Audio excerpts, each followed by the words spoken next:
Good morning. We are turning our 7-acre homestead property into a family-friendly holiday recreation spot full of fairy tale-esque versions of our art. Okay, it's difficult to describe. All right, so behind me you can see what will eventually be the top of, I don't know, a miniature building. Okay, admittedly this was done by my friend, also an artist. Thank you, Brent, for making that and for gifting that to us. That's super awesome. Right here you see a roll of fiberglass that I've been using to make foam. Foam is the first layer, and fiberglass on top of that to make various things. One of which is a giant pumpkin for the fall and Halloween season. And I will just give you a quick glimpse of that. While we walk up our driveway, the trees have grown a lot. You can kind of see it behind me. Can you? Yes, right there. That's a about 3.5 foot fiberglass pumpkin, just a decoration. Anyway, fun to make that and more fun to learn a new skill that I've always wanted to learn and had put off for years. So yeah, now I know how to fiberglass. So that's a good thing.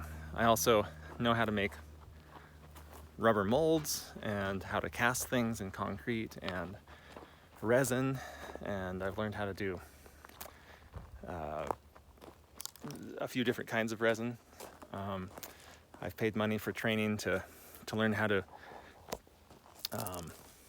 put thin shell concrete over this type of foam.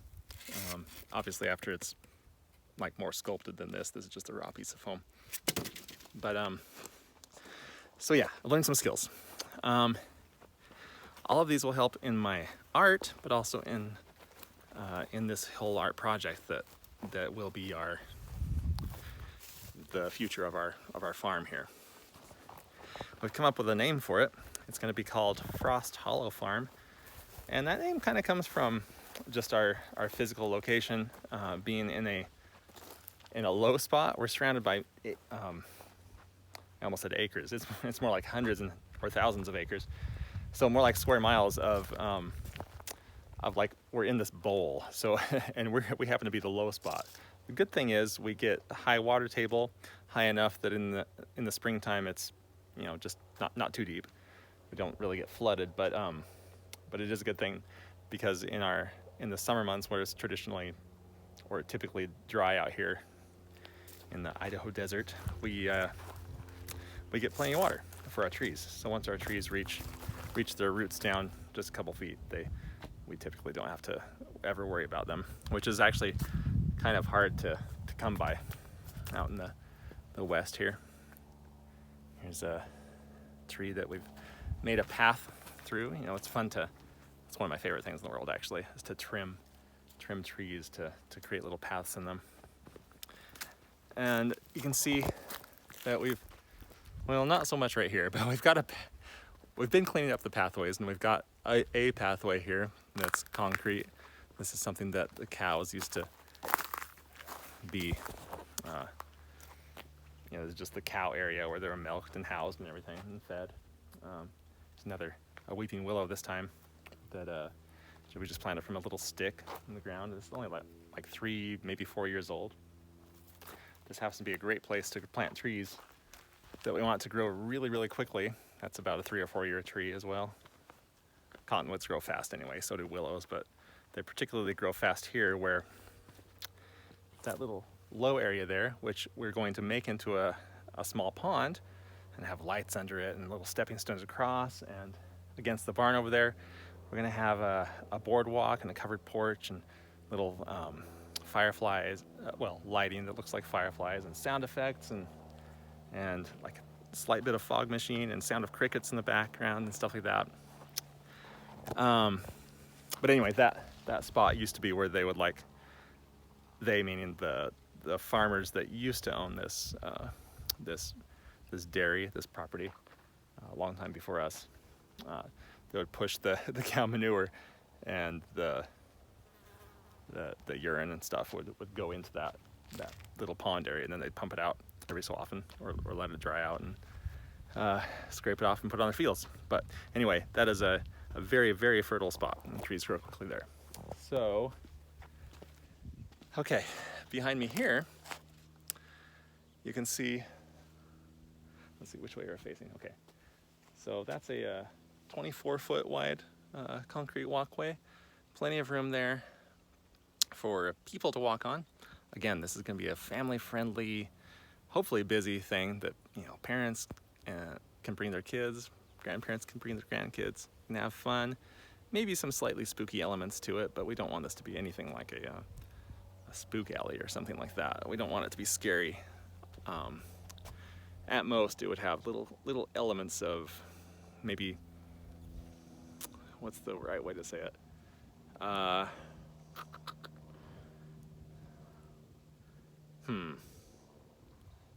Words escape me at the moment, but we want it to be,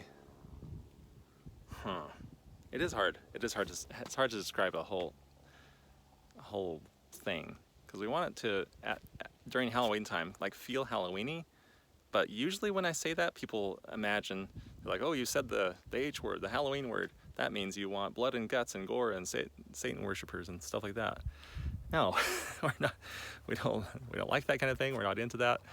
We want it to be fun and cool and creepy, in the sense that, like, when you walk into an old abandoned house, like, that's got creepiness to it, right? And I love things like that. And it smells good, and you imagine what the history of it is. Yeah, it's creepy, right? But it's awesome. Anyway, that's kind of, I don't know, that's not a great way to explain it, but maybe it is. Maybe some of you get that. Anyway, can you imagine people walking down that?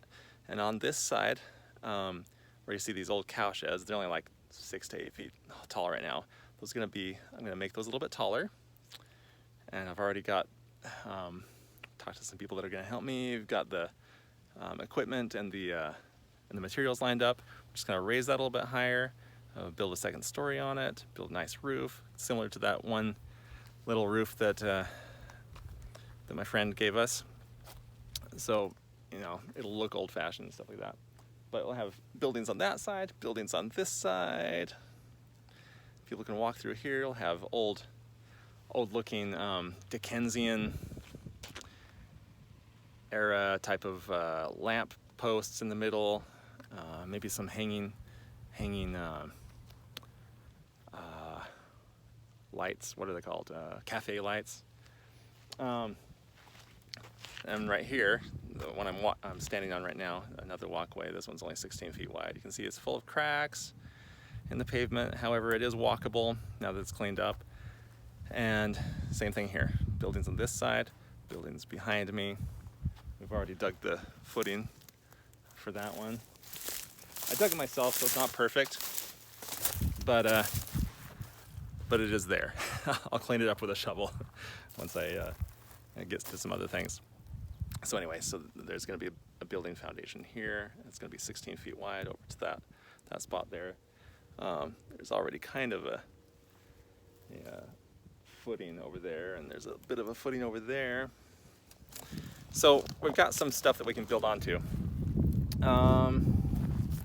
This spot behind me, imagine a bandstand, a gazebo, several walkways going from the corners in towards that. Got some little cute little fire pits, things that people can sit around on benches, warm themselves in the colder months. Live bands, of course. We're thinking kind of New Orleans style music, old-fashioned stuff. Most of which will be provided by our children, probably, because they all are totally on board with that. And Alex is gonna, he's totally excited about writing the music for this, for the ambient music, for the featured music, and he's so good at it, and he's so prolific. It won't be a problem for him.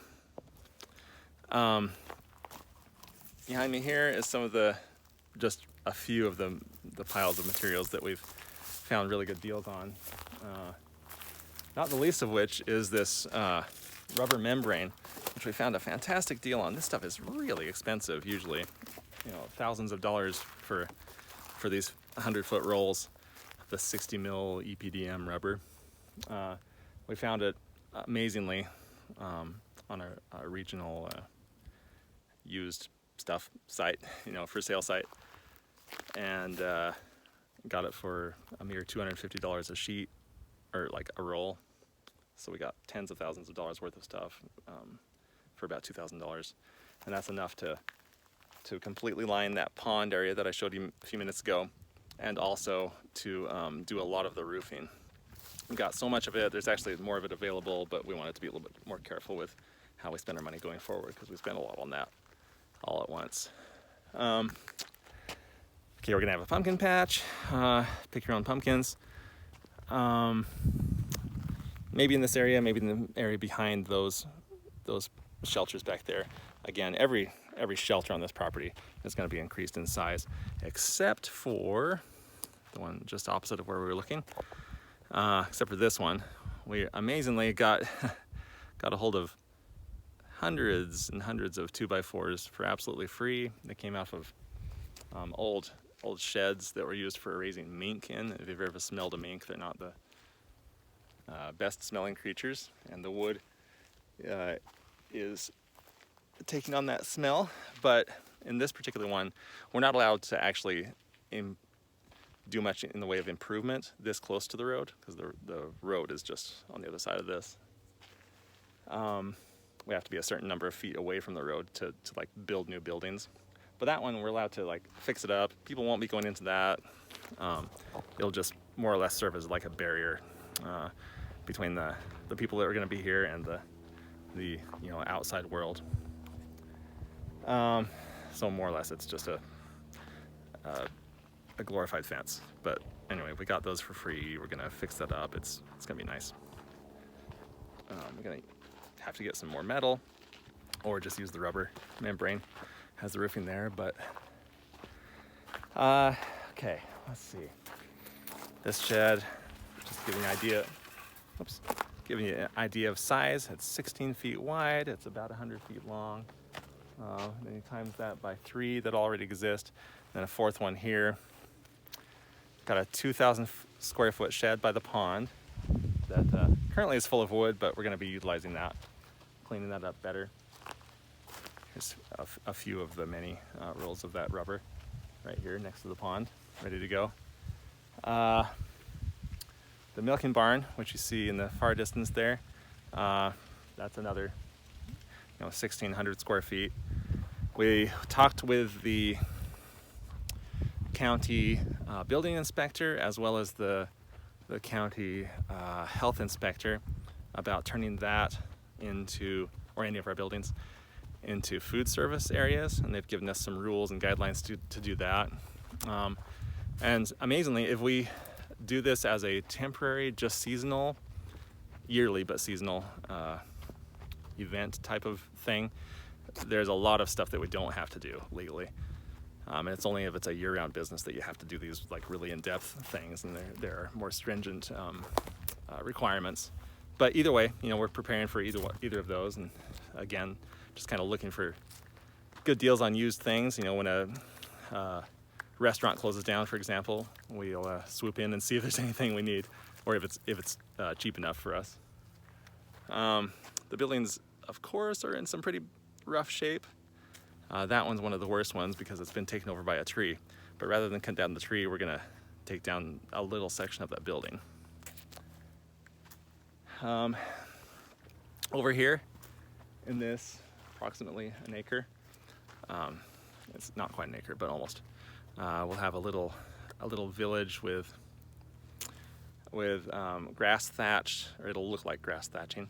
Huts, a little path, and it'll wind up and down as well as around, and different sort of like, just like cool things to look at in each of those. We're not 100% set on where we're gonna have people come in, but the main road is over there. We have an access road here that it's our property, but Us and the neighboring farmer share it. He's allowed to use it, but so are we, because this is ours. Anyway, going from the road on that access road and then in through this area, we thought of making this sort of the main entry, the staging area. There's a little bit of parking there. We've got plenty of parking for maybe 60 to 75 cars in this central location of our property. And luckily, amazingly, it happens to have been paved years ago with like a gravel mixture, like road base. And so it's great for parking on already. And it's been growing with weeds over the years, and we haven't done much with it. So it's got a little layer of organic matter and basically new dirt on top of that we can either scrape or burn that or whatever, take care of that and clean it up nicely. And behind me here, I've got this old shed that's basically on its last leg, but I was just looking through it and it looks like it can be salvaged. The roof needs complete tear down and replacement, but the sides are actually in pretty decent shape. They use the old 2x4s that are actually 2 inches by 4 inches instead of just 1.5 by 3.5 like modern day lumber is. And even though it's gotten wet a lot because it had a giant hole in the roof, it actually is in pretty decent shape. So we'll fix that up. We may have to re-side it or at least waterproof it, but that can be a little ticket booth, and maybe we'll put a cupola on it, maybe, I don't know, something, a weather vane at the very least, to make it kind of cute. Here's another thing that can serve as like a, well, that one's in terrible shape. The roof is I don't know, it's kind of a ramshackle shed that was put together, it looks like, in an afternoon. But there are some metal posts stuck in cement that are strong. They're sturdy, that we can add onto there, make that either the opposite side of this entrance booth or just information booth, whatever. Maybe buy tickets there, present them here, kind of thing. Anyway, that kind of thinking. Right behind that tree is our second fence, and our property goes beyond that. So behind that second fence to the third fence, which is our property line, we have about 5 acres that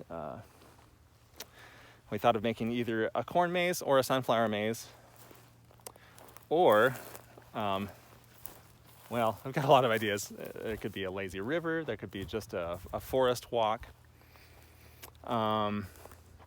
or even like a little train trail that we take people on through the sunflowers or corn or forest or whatever it happens to be.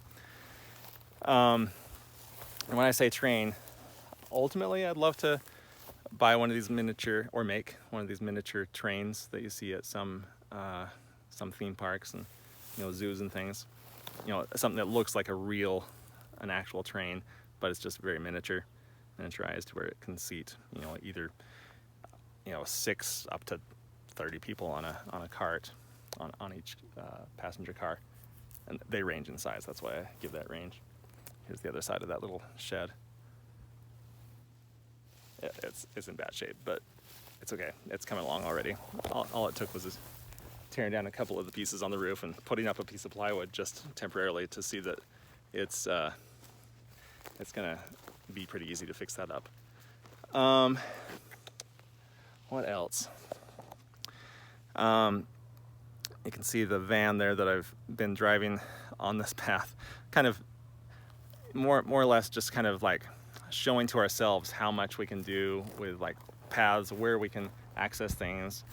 We need to have emergency access, which is why we've made sure to keep one access area open over there, and it'll be closed off during the day and only open in the case of emergency, if we need to have an emergency vehicle come in. Our property already has a fire hydrant in front of it, happens to be right in front of that emergency exit or entrance. So I don't know, I think it's pretty cool to us that, even though we've been thinking of this idea for years, I've never really put it into motion, really. It's always been in that sort of like, oh, wouldn't that be fun to do that someday? And then this year just something clicked, And we decided this is when we need to do it. We just need to start it, because otherwise it's never gonna happen. And we just got bit by the excitement bug. Show you just a little glimpse of it from here.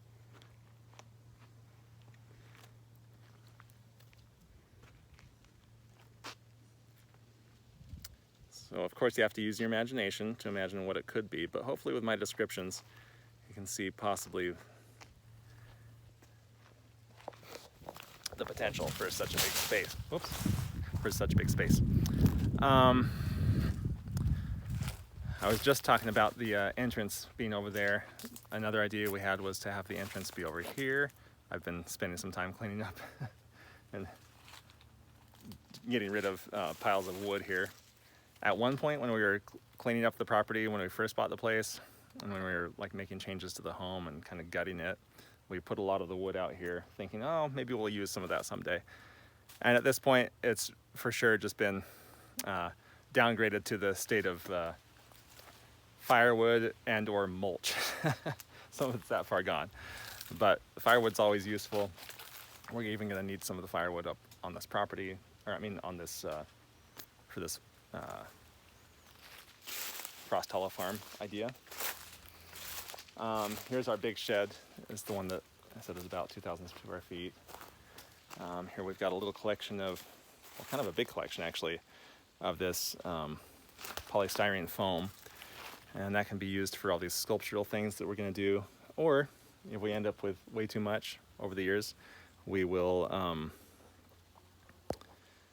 we'll be able to just use it as insulation. It's always useful. Anyway, we've got a little bit of that.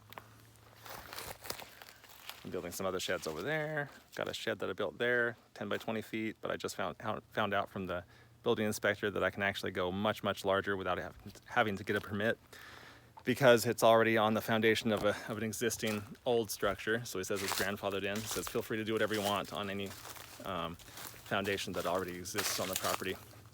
And I said, well, what about this one? What about this one? He says, yeah, if it exists already, he says, don't even bother asking me again. He says, just do it, it's fine. He says, I'm not gonna come check. He says, well, just assume that if there's a foundation there, that there must have been a building there and you're allowed to build on it. Awesome, super awesome. So there are other counties in the United States that are less restrictive, some that are far, far, far more restrictive than this. We're somewhere in the middle, but we're grateful that we have some opportunities to just sort of play with things and explore creatively. Well, okay, this has been a 23-minute tour of our idea and of our place. I will, with this whole idea in mind, I'm gonna make more videos as I go along of the things that I make and ideas that we have. And heading back to the house now. Past the milking barn, what used to be the milking barn, what will eventually be the cafe, and through our forest here, heading up to the house. All right, I'll see you soon.